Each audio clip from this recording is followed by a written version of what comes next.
We are rolling now? What? Counting us down. Yes, sir. 3, 2. You're listening to Missing Out with Lex Michael and Tari J. Let's start the show. Hey guys, welcome back to Missing Out.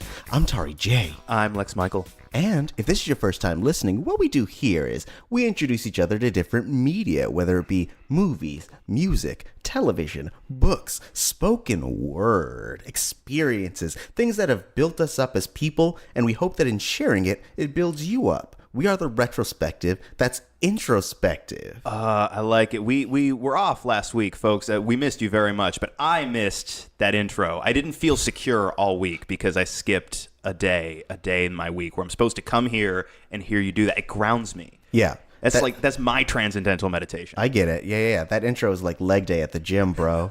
You know, really like... It's cool to do your core, but like you got to get them quads. You got to get them glutes, my dude. Today we are joined by a really good friend of the show. You know him, you love him, Malik. How you doing? I feel like Alec Baldwin at Saturday Night Live, man. This is like what, fourth time here, man. You guys gotta you get jackets when you get that's to what number I'm saying. 5. No, you guys need jackets, man. I'm gonna need those jackets, brother, man. Well, you know, keep on coming back, and maybe you'll get that jacket. Thank you guys for having me. It's really good to be here. I feel completely at home now. This is my introduction into the podcast world, being on this show. So it's like, and I've since created my own podcast. I've been on other podcasts, and none of that would be a thing if I didn't start here at Missing Out. So thank you guys so much for that. No, I really thank you appreciate for coming. That's very cool to hear. Hey, man, I always wanted to do this whole podcast thing. I wanted to do my own for a long time. I like talking, as you can see. So I've wanted to be on podcasts. So I never really, I didn't really dive in until I started coming on here. So, but see, now if I don't hear something like that every week, it's gonna be like skipping leg day thrice. Your complete validation system will be altered. Where am I gonna go to feed my self-worth? And it's fine. I'll take care of it for you, Lex. Every week I'll be like, blah blah blah. Thanks for joining Missing Out. Oh man, I wouldn't be doing this podcast without Lex Michael. I'm Tari J, and you'll be like, I'm the Lex Michael he was talking about. Yeah. What, am I double dabbing here? What is this? No, it's the thing that it doesn't matter. This is not a visual media. So, Malik, you brought in What We Do in the Shadows. Yes. The 2015 movie. It was a mockumentary by Taika Waititi and Jermaine Clement. Heck yeah. It's not Jermaine. It's Jermaine. Jermaine, you guys remember The Flight of the Conchords? Yes. Great show. And that kind of hit me onto them. And then I, discovered and stumbled upon. Do you guys remember Stumble Upon? Yeah, but I don't know why. It was like an app. It was like an app that allows you to like remix the internet, and you just it'll randomly take you to a random spot on the internet if you want. Okay, I thought you meant the phrase "stumble upon," and I was like, I think people still use that. Did we retire that phrase? Yeah. No, it's an actual app, but I neither here nor there. But Taika Waititi and Jermaine Clement. Yeah, What We Do in the Shadows. It's a great movie if you haven't seen it. Okay, so can you, for the people at home who haven't seen it, can you give us a short pitch? Why should they check it out, bruh? Why should they check it out? Because do you remember that time in pop culture where like everything was like vampires? I do. Yes. It was a really specific time. It was like the Twilight moment. It was like a Twilight moment. It was like, you had True Blood on TV. You had the Vampire Diaries. You had... Twilight was in theaters. Everything was vampire. Like that was really in. And I look at What We Do in the Shadows as kind of like the answer to all of that, because it is very much about vampires, but it's done in the most like ridiculous kind of over the like absurd way you could possibly think about it. It's like, how do you take the fantasy of vampires and like inject like some of the most mundane situations you can probably put them in, and that in itself is like a recipe for like one of the funniest movies I've seen in years. So you should definitely check it out. If you're tired of the vampire genre, you should check it out because it makes fun of everything that you're tired of. But if you are into vampires, it's also like a super fresh kind of take on the entire genre, and it's just really funny, man. And it's Taika Waititi at his finest. If you enjoyed Thor Ragnarok, then I think you would. It'd be interesting to kind of see some of the roots, because I feel like that movie was very instrumental in getting him that job. Yeah. So it's super interesting for the movie buffs out there to just kind of see the roots where that came from, and like the roots of some of the comedy you see in Thor Ragnarok is definitely super evident in What We Do in the Shadows. Yeah, and I would expand upon that. Like, even if you're tired of it, yes, but if you love vampire stuff, it really like plays with those tropes and like taps on things where if you're in the know, you're like, ha ha ha ha, I get it, because of like vampire lore. Right. It also gave me my single favorite line that has ever come out of vampire fiction. What's that? So they're talking about, they do, obviously it's mockumentary style, so they're doing a lot of talking head pieces. A lot of interviews, yeah. And so there's a sequence with Jermaine Clement's character who's playing an older vampire. Of course, they stopped aging when they returned. But an older vampire, he's been around, he knows the ropes better than anybody. He's crazy big personality, right? But a little bit more Subdued, right? Like less frantic in his vampireness. So he's sitting and he's very casually giving this interview, and he's explaining to the interviewer why virgin blood is preferable. And the line is, well, if you had a sandwich, you would enjoy it more if you knew no one had fucked it. I remember that. That's my favorite. It really is. I think that's my single favorite line that has ever come out of vampire lore. Yeah.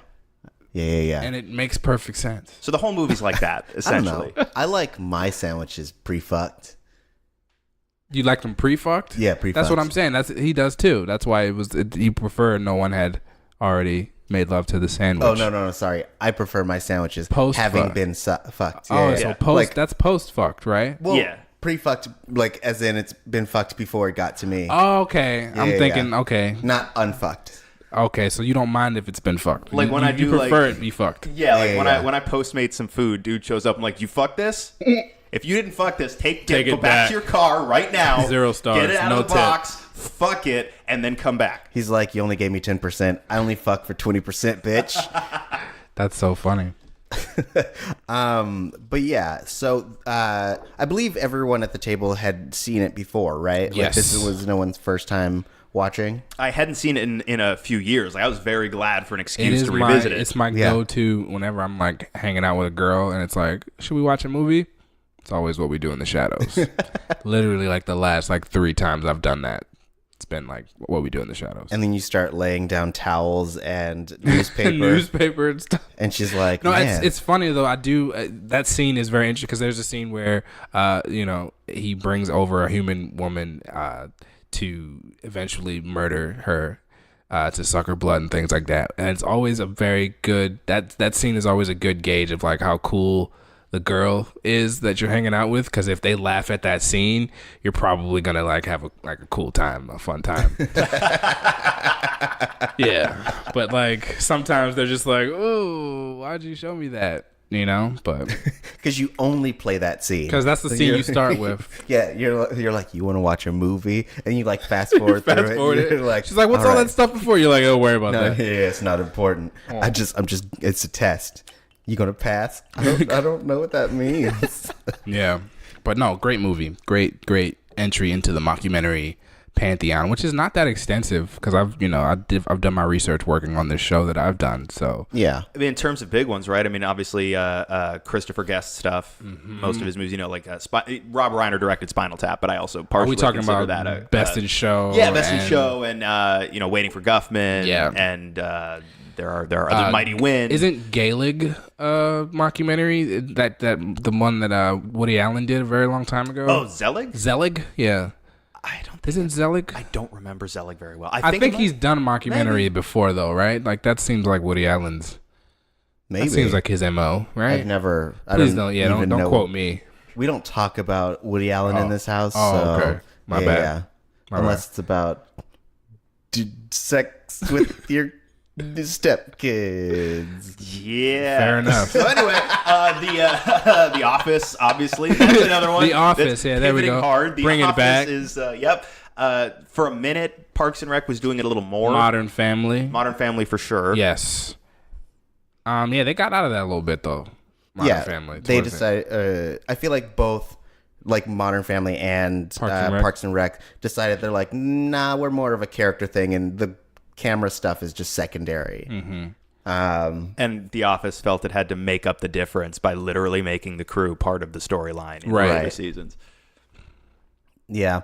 So, I mean, what about mockumentaries really catches your interest? Mockumentary, what jumps out to me is just like how excessive it is and to produce. It's very easy to produce. Okay. In my opinion, because I feel like life itself, and this is gonna sound like super pretentious, but like life itself is like the best like writer of comedy, drama, and all that kind of stuff. So it's like documentary has this super beneficial quality of coming from a real place, and like mockumentary is like a way to just kind of like ride that wave without being as literal, right? As a documentary is, you know what I mean? I just feel like it's so easy, and it's just one of those things where it's like it's easy to get a really funny scene out of like a mockumentary situation because you're just leaving people to be themselves, and they don't have to feel the pressures of like memorizing lines and being a character and things like that. And I just think that there's just so much, it's just so ripe for storytelling, and I just think it's a really easy way to like, I don't know, it's a really easy way to tell a really funny story. Yeah. You know what I mean? I can't, like, it seems a lot easier than writing something funny and having it, you know what I mean? I love watching things play out as real as they possibly can be. Mm-hmm. And I feel like mockumentaries are ways to do that. Okay. Yeah. This is going to be a stupid plebe question. Yeah. How do mockumentary scripts work? Well, I can only tell you how I did mine. I mean, like mockumentary scripts, I would imagine that a script is still written for mockumentaries, but it's more about the conversation about the script than the actual lines of the script. Right. It's about priming the actors. It's like, okay, here we're in a situation where we're talking about a dog show. You know what I mean? You have the pug. She has the Great Dane.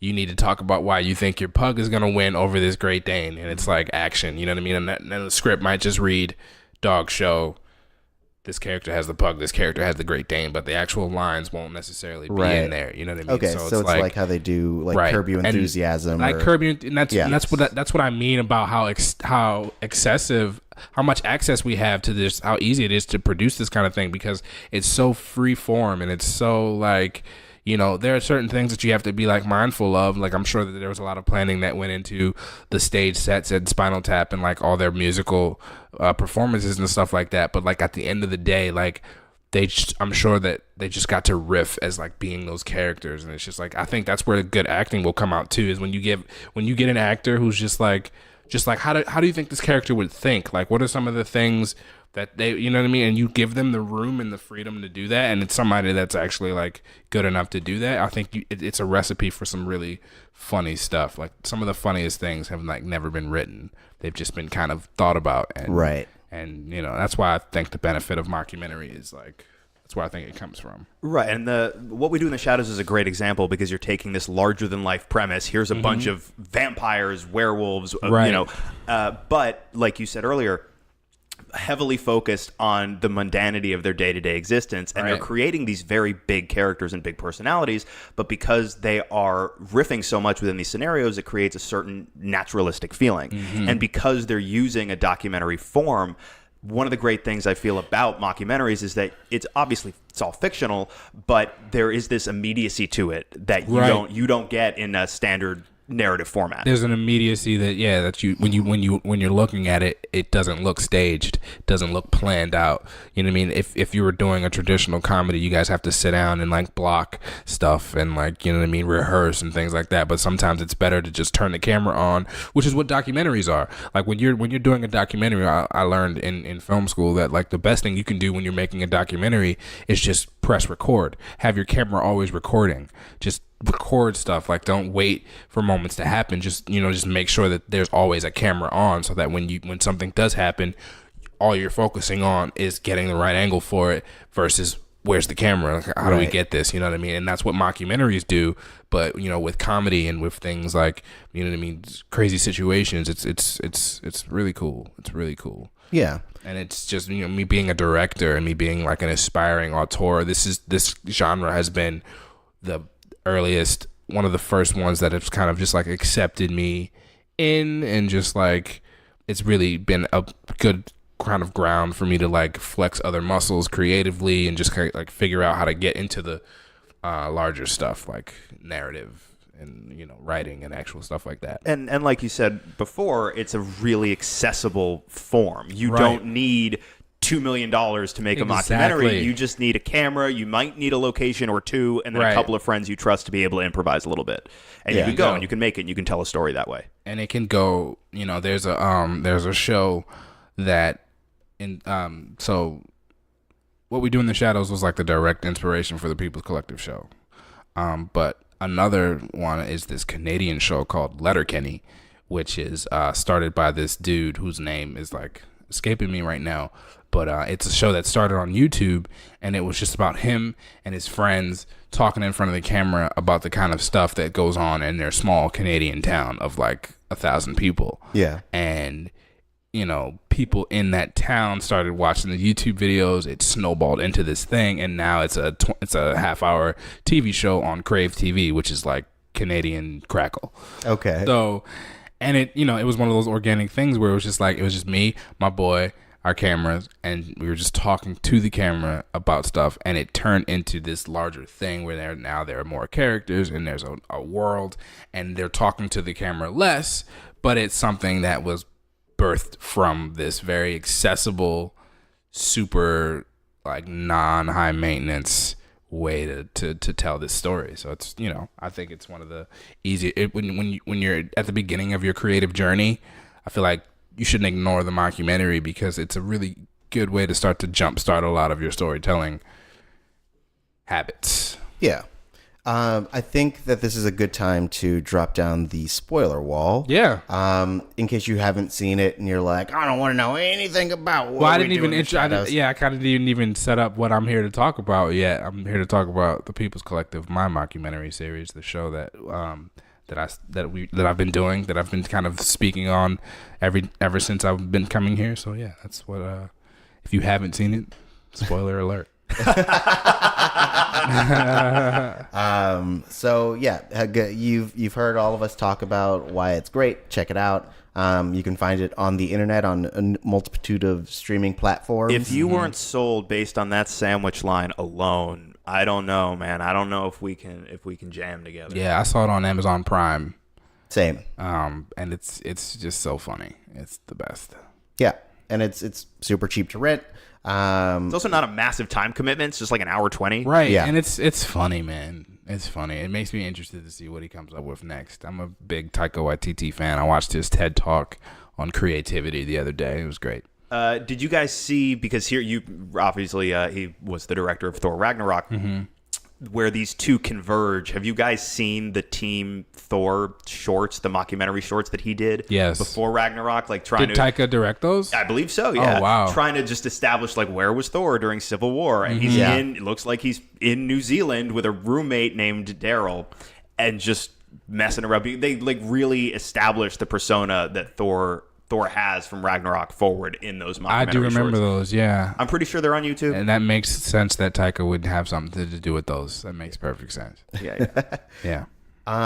So now that we've allowed you time to switch this off to watch the movie and come back, we assume you've already watched it and are ready to talk spoilers. I want to talk about the specific character types that we have. Because it kind of runs the full gamut of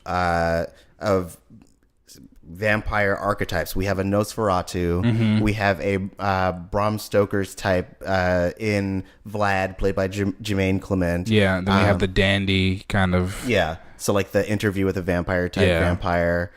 We have a like Lost Boys type vampire. Is that the newest one? Is that the? I would say it's the second to newest. The dude who wears like the Oh yeah, the one who's like the young vampire. Right. Yeah, that's true. Okay. And then I would say the newest one is very much like the Twilight type. Right. Yeah. Okay. Yeah, the more human than vampire kind of thing. Yeah. Yeah. Okay. Yeah.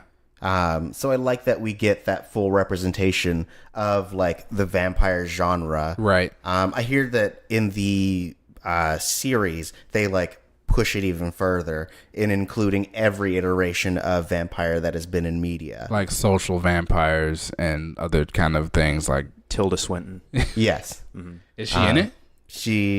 There's an episode that is recent where they pull a lot of they throw a lot at you. I'll put it that way. Interesting. I gotta go back and I gotta watch it. I gotta check. I actually haven't seen. I've read about it because people That's have been another talking thing, about man. it a lot. And that's a beautiful thing, because if you look at the whole story of like what Jermaine and Taika were trying to do with this, you can trace it back to a YouTube video that they put out of what would become What We Do in the Shadows. And I've seen the YouTube short that they put out, which was like a cheaper version of the feature film. I've seen their Kickstarter pitch of them trying to get the movie to premiere in the United States in different theaters. And then I've seen it evolve into what it is now, which is this TV show on FX. So it's like, it's really cool to watch the inception of an idea and see how the creators can take it literally through every incarnation of being able to show it possible. Right. And just and holding on to the idea long enough, like this, like they've gone through like a full season, like full 2 seasons of a TV show, a blockbuster film, all while holding on to this idea, trying to get it to, you know, as many eyes as possible. And it's like, you'd think they'd stop at the movie, but it's like, no, that premiered in New Zealand. Like no one in the United States knows about this movie. You know what I mean? So it's like, we want to show it out here. And it's like, now that, you know, they did that, let's turn it into a TV show for American audiences. And it's like, I love being able to see how an idea can just be remolded and after decades, because people don't, you know, starting out making stuff, you don't spend that much time with your IP. That you don't spend 10 years with your IP. You can't think that long. You know what I mean? Right. Like, I've been doing this show for like 6 months and I'm bored with it. So it's like, you know what You I mean? mean this show, the one that you're on right Yes, now? missing out. Yes. No, I'm Yeah. talking about my show, People's Collective. So it's like, yeah, like, you really have to sit with stuff, and it's like, if you really want it to like get to as many people as possible, you got to sit with it for years. And it's like, you know, I mean, and you were talking about too the idea of taking your idea when you're not as well established as you hope to be, Right. Taking this kernel of an idea and turning it into a full-on intellectual property, right? Because What We Do in the Shadows was one movie, and now it is a very recognizable IP, and they've effectively franchised it, right? They have the movie that most people have heard of if they haven't seen it. They have the TV series. If I recall correctly, they're developing a separate series about the 2 police officers that are investigating all these supernatural things. And Taika Waititi's been talking for a while about the planned sequel, which is apparently it's going to be called Werewolves. Like werewolves, like we are wolves, yeah, but it werewolves. also sounds like werewolves with a New Zealand accent. Yeah. You get Oh, that's it. You great. Get that. It's hilarious. Yes. Can you say it again? Werewolves. I get it. Werewolves. It's Like, just we are wolves. y'all, we are y'all wolves. ready? 45 minutes of this. Just Yeah. werewolves. Here, let me try. Werewolves. Did I do it? Do I do it Yeah, right? you got it. You Thank got you. it. Taika Nailed it. Waititi's here to discuss his new film, We Are Wolves. Back in a minute. Hey guys, it's me. No, that's great. Taika Waititi. Hey, man. But More like a freaky circle. I mean, I think that like part of it becoming this big IP is that in the hour and 20 minutes that they had, they managed to do so much world building. Yes. And so like there's so much to explore just in the world that's like right outside their small apartment. Right. Because we have the whole werewolf society. We have an annual gathering of all these ghouls, different yeah. like And so I think that is a lot of what carries it through to all these other properties, is that like they manage to make us invest in this world, and they make it so expansive even though you don't see a lot of it. Agreed. Yeah. Yeah. Cool, guys. Thank you. This is a very, very agreeable day. Right? We don't have any conflict. We No just qualms. No. Everybody's just no chilling. concerns. Yeah, it's Mother's Day, you know? It's a beautiful Sunday. It is. Are we allowed to reveal when we record this? Oh, night? yeah, my bad. Sure. I guess. Why not? Spoilers for the Happy Missing Out Mother's Day. podcast. Yeah. Hey guys, we're recording this on Mother's Day. Happy belated Mother's Day to all you moms out there, and all you future moms. Wink, hit me up on Twitter. Wink. Don't go to Georgia. Wink. No. Anyways. Yeah, Mother's Day is mandatory down there.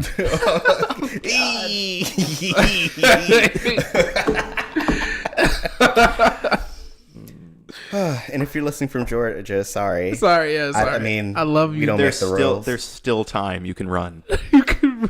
I know. Just call your congressman.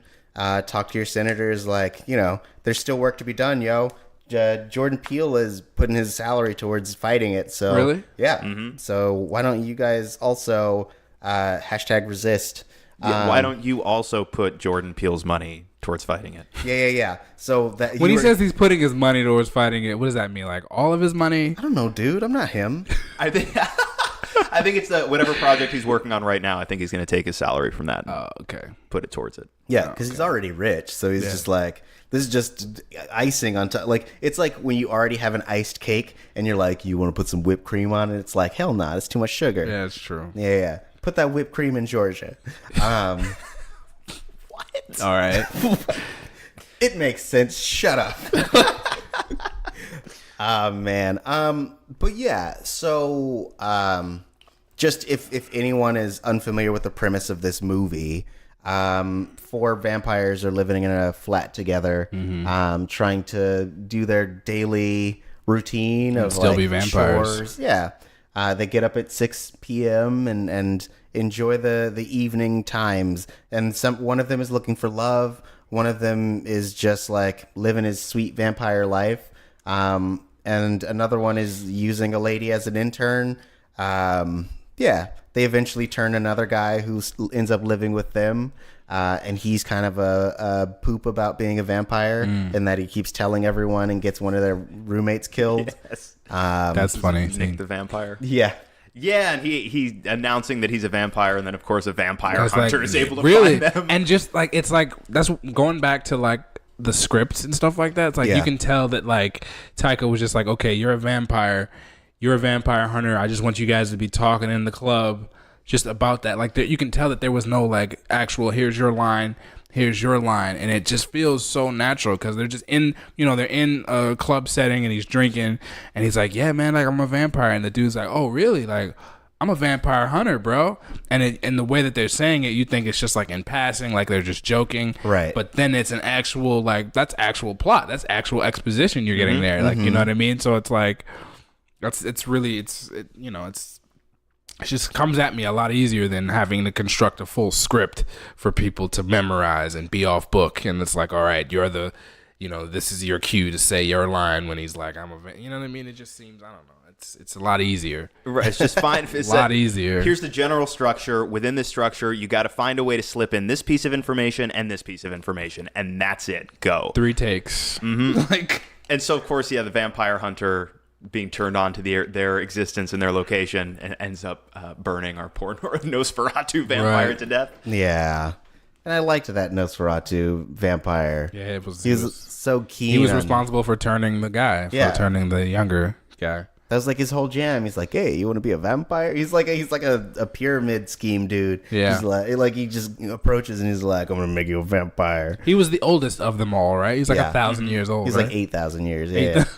Yikes. And so you had mentioned that you've been keeping track of the life of this project from its like proof of concept, which was the short video, to its now like international IP. And I know, and as Lex had mentioned, you wanted to talk about like creating content, even if you're like lesser known, and just getting it out there. Yeah. And so I feel like you guys in the People's Collective are doing somewhat of the same thing, and that like you're making this proof of concept and showcasing like your abilities as filmmakers. Yes. And And so like I know that the we've talked about that the ends of that means are to like, you know, come together and create really great content for people. Yes. As a collective. Right. The People's Collective. Yes. I get it now. It's all in the title. Yeah. It really writes itself. It's really clever. But yeah, can you speak a little bit more about that, like about your process in terms of when you guys created your mockumentary and how that got started? Okay, Lex and I used to work for a company. We did. That's where I know him from. It was a production company. It was probably the best job I've ever had. I'm pretty sure it's probably the best job any of us have had or will have. I don't want to say will, because who knows how this story will end. That's fair. That's fair. But you know, I lost that job in October. They let us all go at once. Right. And two things happened that day. I called my mother and I told my mother what happened, because she gets the information first and foremost. Happy Mother's Day. And then I called. She's not. I called EQ. I called EQ, my friend EQ, and I was like, "Yo, they just fired us all. Like, what are we gonna do?" And he was like, "Man, like, come. You should just come. Bring your camera and come to this Halloween party that I've been invited to tomorrow. We're gonna. There's a couple of performances going on in the backyard. We're gonna cover the event." And the person who threw the party is gonna, like, you know, pay us to make a little 60-second like kind of just event coverage video for their IG page, right? So I get my camera, and next day we're at this party in Burbank, and like we're recording, and all this stuff happens. And that was the day I met Drake. That was the day I met Drake Cummings, and I had already known Nightmare. Nightmare was with us that day too. So the four of us are just at this party, we're recording and stuff like that, and Drake forgot his wallet that day, so he had to drive all the way back to Van Nuys to look for his wallet to come back to the party. And by the time he came back to the party, we had already been like in the back just kind of doing stuff. And he gets into it with, you know, one of the guests at the party, and they end up getting into a little altercation, and he gets pushed to the ground.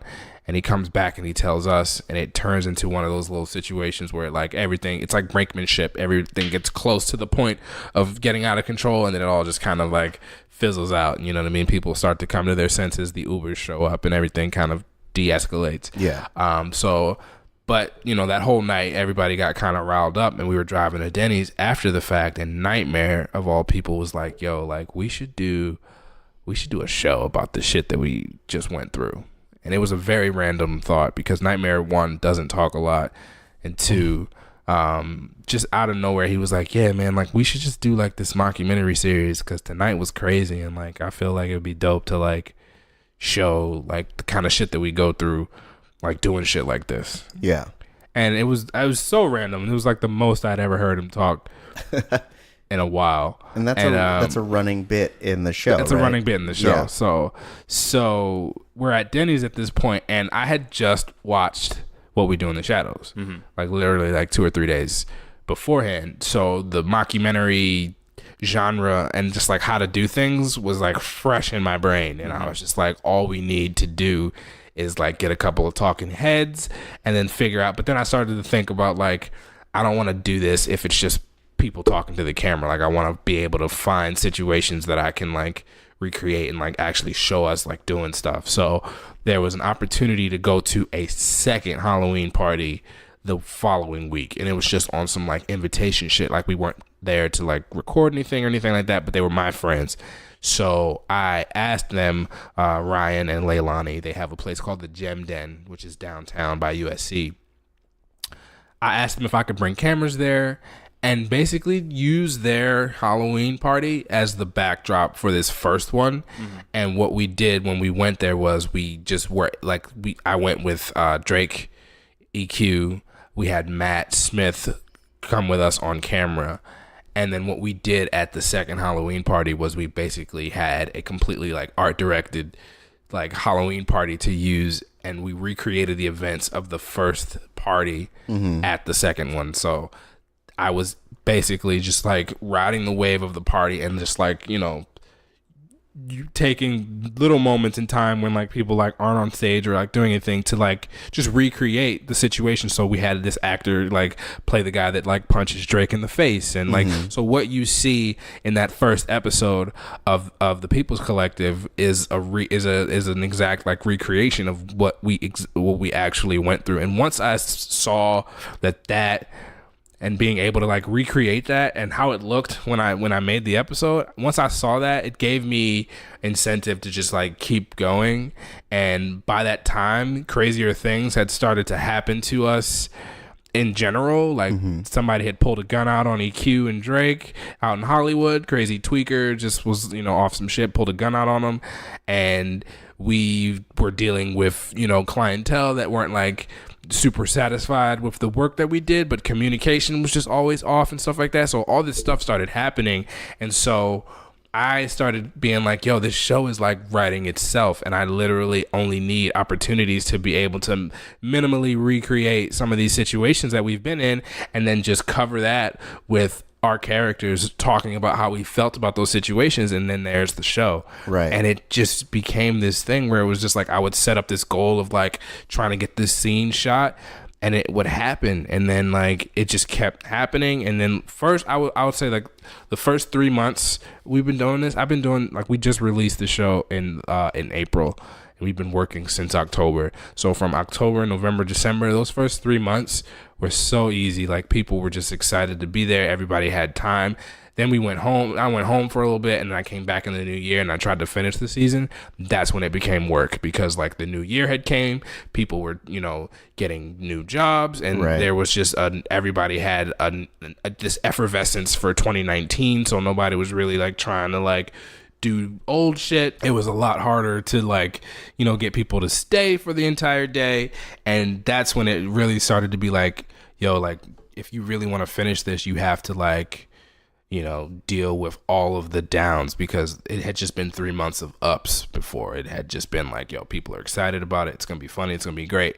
And then by the time the new year came around, we had really only had 2 episodes that were like done. So I had to like write and direct like 3 episodes if I wanted to commit to a 5-episode season, because back to what we beginning to start talking about, I wanted to go further than just creating a proof of concept, because I feel like people like kind of stop there. They're like, here is a 10-minute version of what my show is going to be about. Like I had this much money to hire these actors for them. And it's like, if the show gets picked up, we're not going to see those actors or anything like that. So I was like, how do I take that a step further? And I was like, here's the first season of the show that we're trying to do. And it was like, it became important to me to just like finish 5 solid episodes of like of decent arcs. Like I didn't have a writer's room for this season, so it's like everything that happens to these characters is coming from like one brain. But like I tried to like make it feel like it was, especially after episode 2, because if you look at the first episode, it's always like, here's one character, here's the other character, here's another character, and here's the one thing that they're all going and they're all dealing with.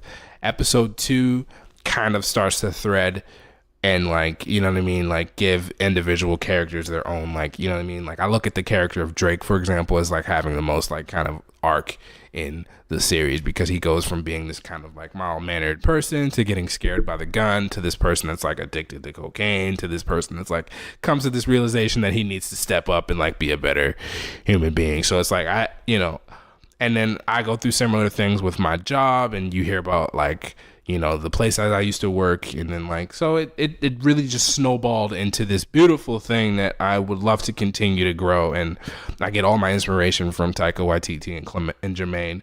I thank them every episode. They get a special thanks. And it's just like, that gives me a lot of hope, seeing shows like Letterkenny, and like seeing how things can be incepted in such a small thing, because nobody knows who we are right now. Like the last episode probably has like 64 views right now, but like, it's more important to me that it exists now. It's more important to me that I have a checkpoint for like where I started. Yeah. And it's now the goal becomes getting as many people to see it as possible, and just being able to pour water on it in sunlight and just seeing how far we can take it, you know, seeing if there'll be a season 2, there'll be a season 3. A lot of people tell me in passing that like season 3 is going to be the season that like pops off for you guys, but you know, I'm just trying to figure out how to keep it going, man. You know, I would love, my goal is to do a 10 episode season 2, and have us go different places. I want to open up in Vegas and I want to end in like New York City. So it's just like there's a lot that I want to do, but there's still just, you know, no one knows who we are and like nothing, you know what I mean? So there's a lot of, you know, cross bearing that we have to do on our part just to keep it going. Yeah, but you guys have already taken the first few massive steps, right? Because you can't get eyeballs on a product that doesn't exist. Right. And so you have to put yourself through, you say like first 3 months were all ups, right? But then after that, you had to go through it a little bit more. And a lot of people, especially if they're just starting out, they don't have a ton of money, they can't pay money. Right, they can't pay everybody to only prioritize that project. So you got to wrangle folks that way. But you push through that process and you get that first thing out there, right? And then you can figure out how to get eyes on it. Then you can figure out how far you want to take it, because you're always going to have that process to go through. And the bigger the stuff gets, the more work it's going to be. And I feel like that gets to be, it does get to be very daunting. And it can be very discouraging for a lot of people. But you guys took that first big step, right? You have your eye towards the future and different things you could potentially do with the project. Right. And Taika Waititi is a fantastic point of reference, because like Pie in the Sky, right? What We Do in the Shadows, they took that concept, they got it out there themselves, and now it's a very successful IP that they're franchising. Exactly. But you have to put yourself through those steps. I guess what I'm saying, folks, if you're listening and you have an idea, right, you can't, there's no audience for something that doesn't exist. Right. So you have to go out there, you got to put in the work, you got to deal with the lows, you got to take the lows with the highs and push through. And let's speak on those lows for a little bit, just a little bit, because people don't really focus on that stuff. You know, you don't log on IG and see lows. You don't, follow somebody on social media and you rarely see their lows. Like, you rarely see the negative shit that people go through. Like, it's super exciting to come up with an idea that like gets a little bit of legs and a little bit of wings, and it's like becomes just a little bit more than just, wouldn't it be cool if? It's a rush. It's an extremely like influx of endorphins when you come up with something that's cool, and like other people are like, yo, that is cool, and it starts to get a little traction. That traction does not last, especially if it's your idea alone, because other people's lives will come in and it's like, yeah, that is cool, but I got bills to pay, so I'm not gonna be sitting here trying to build this as hard as you want it to be built. You know what I mean? And it's like, you have to go through that if you really want to see something realized. You know what I mean? And I experienced that with this show, because I went from, telling people about what I'm doing to avoiding saying anything, because I knew that was all I'd be talking about, and people would just be getting annoyed with what I'm, you know what I mean? Because every time they see me, it's like, oh, I'm still working on the show.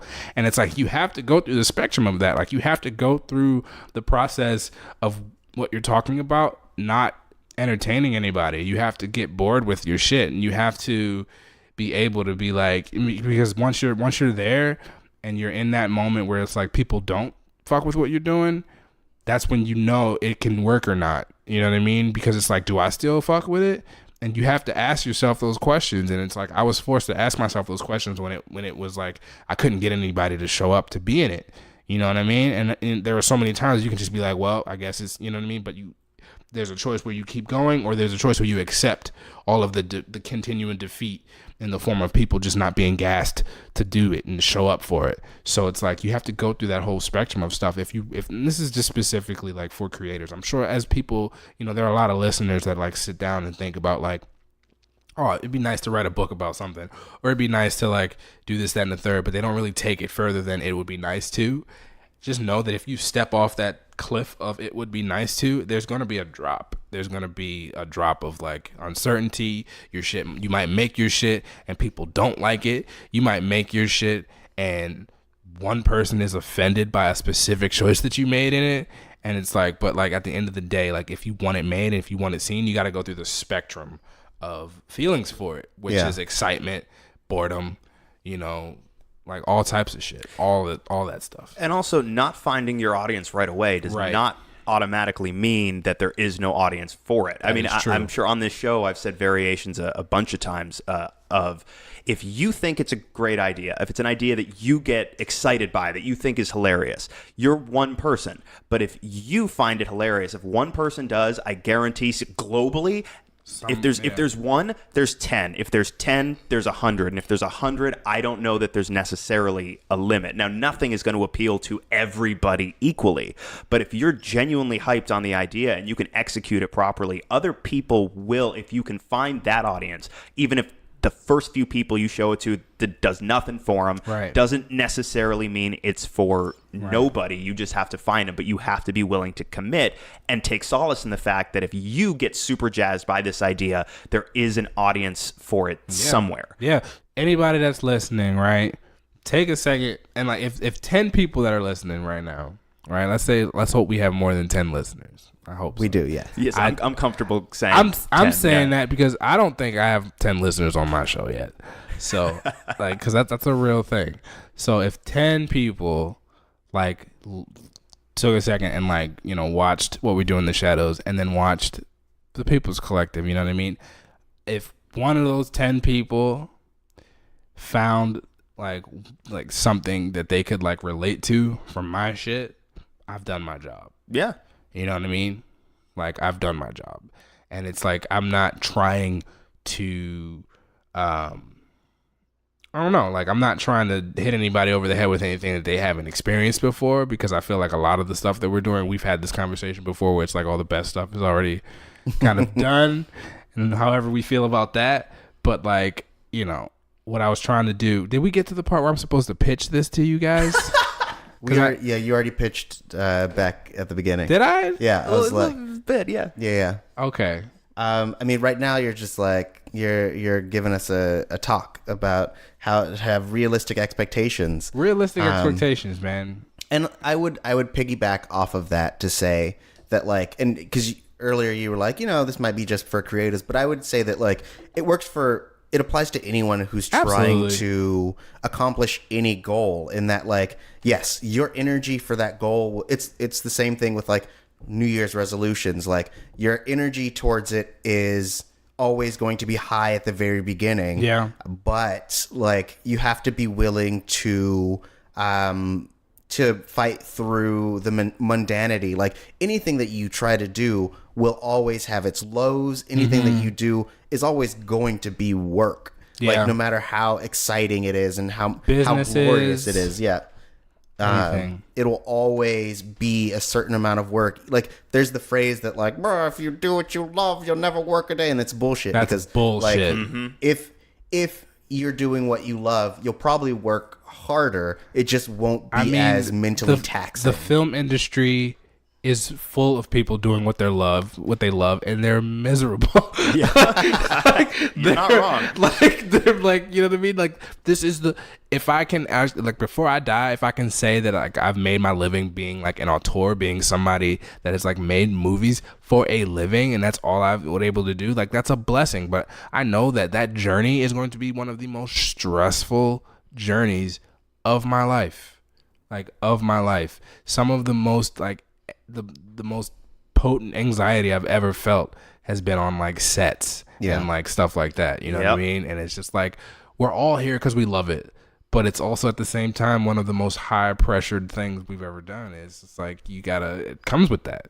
Right. You know what I mean? It's weird that it does, because I just wish sometimes that we would all just kind of like take a breath and just realize that, like, this is all make believe and it's fun, but it's like, oh, it's also millions of dollars, and it's like, you better not get this shit wrong. Well, a lot of people who aren't in the business or aren't so passionate about it that they're researching what's going on behind the scenes and all the the more inside baseball stuff. A lot of people don't realize how impossible it is to make a movie at all, let alone one that is watchable, let alone one that is quote unquote good. It is one of the most and good for everybody involved. Right. Oh, that's even more impossible to make sure no one on your set's unhappy. But no, like, it's one of the most impossible things that there is. Yeah. And everybody has to commit 100%. Everybody has to be working their asses off so you can make your days, so your budget doesn't get overextended, all of it. It is insanely hard. So yeah, like you're saying, you would get to do hopefully what you love in those situations, but you're going to be busting your ass harder than anybody who's not literally doing a manual labor job. And on a film set, you may in fact be doing a manual labor job. That is true. Yeah, but it's also rewarding. I mean, that's the idea, right? Right. Yeah. So going back to what you were saying about how you liked releasing this thing because it's a benchmark to show how far you've come. Absolutely. I think that's also because another thing that I feel like gets in a lot of people's way is that they want to be able to have their first thing be perfect. Yeah.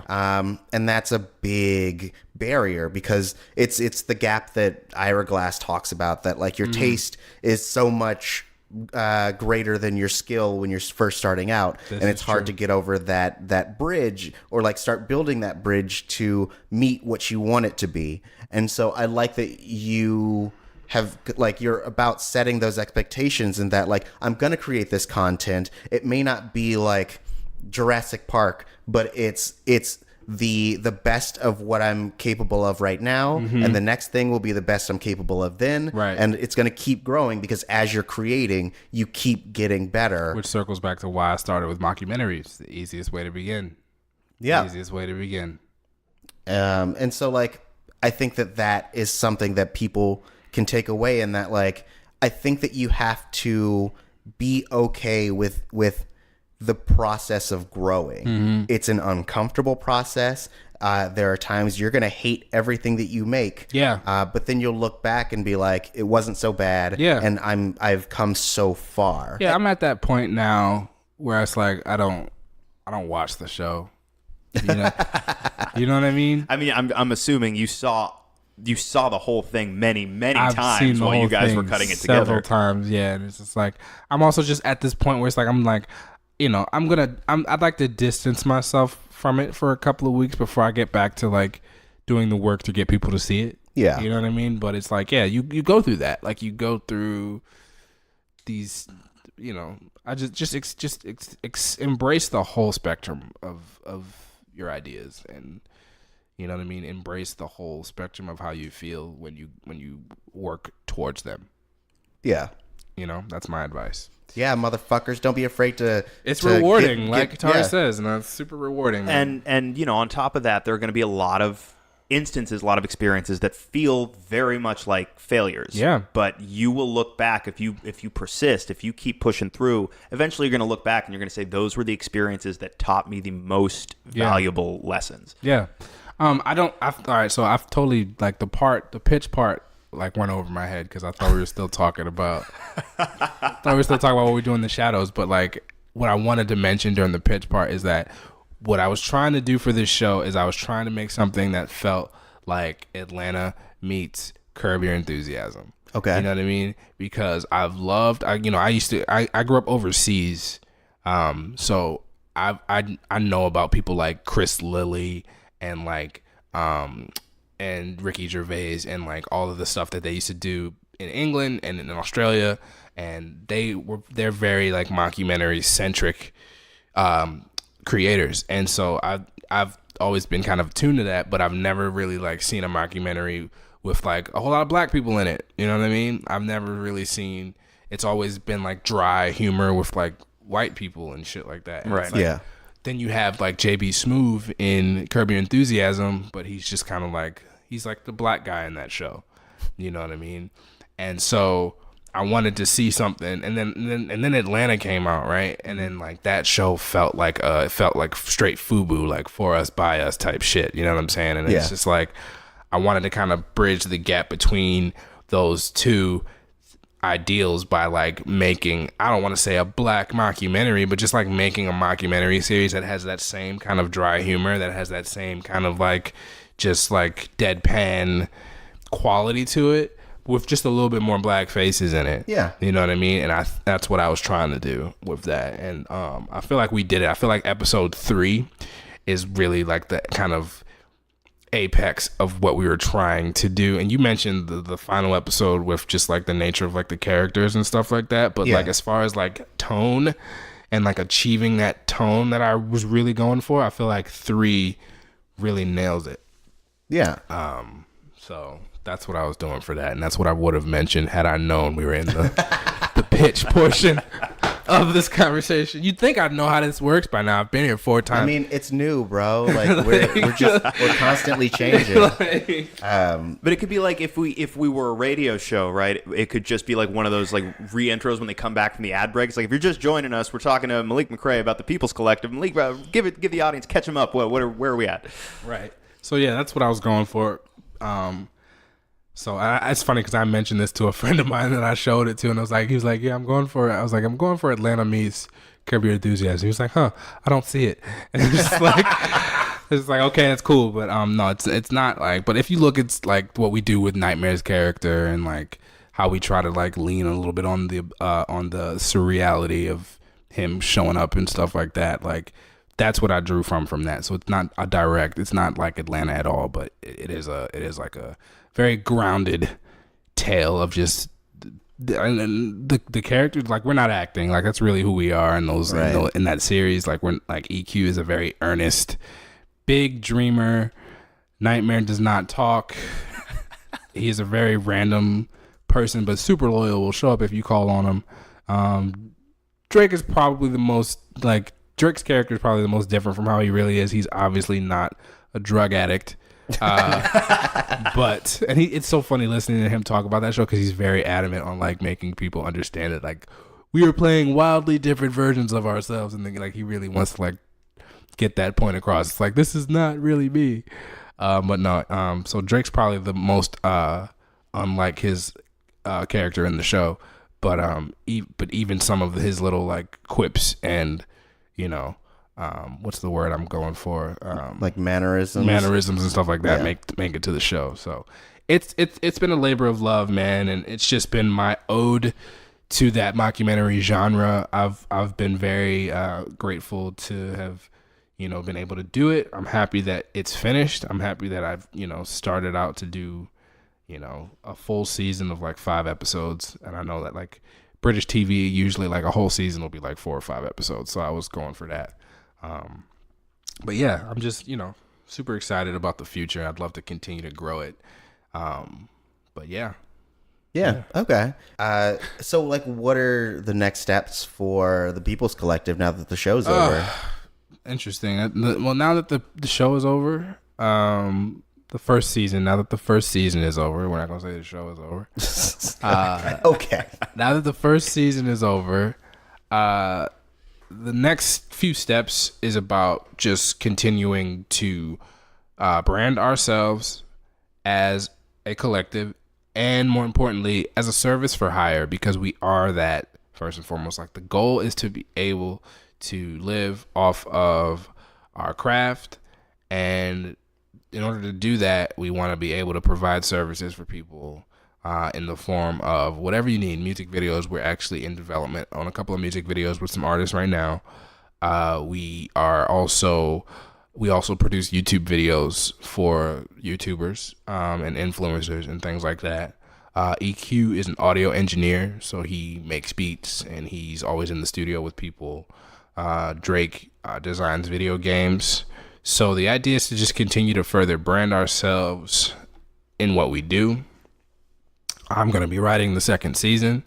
I turned 30 in July, so I'd like to get the boys up to Vegas to kind of do some shooting up there for episode 1 of the second season. Okay. I'd love to do a Vegas kind of big thing for season 2. Something that we sit on. Like I don't plan on releasing the second season anytime this year, but I'd love to have a more just produced second season, with a sound guy, better structured scripts, some locations and stuff like that. I'd love to do that. And I would just, I don't know. We have a lot of irons in the fire right now. We have the People's Collective podcast. We have another show that we're trying to develop that deals with like cannabis culture and stuff like that. So the idea is to just continue to formulate everything while gestating on these ideas, these larger ideas that we have, and putting our hats in the ring as services for hire. So one of those three things, I mean, we're going to continue to do, one of those three things in, connection to each other. And then hopefully something will stick, something will pop, and it'll just kind of take us to the level that we're trying to get to. Yeah. You know what I mean?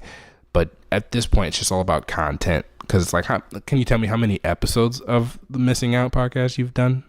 This will be episode 88. This will be episode 88, and we've only done, this will be our 6th episode today, which I'm actually not there for. I missed our 6th episode to be here today.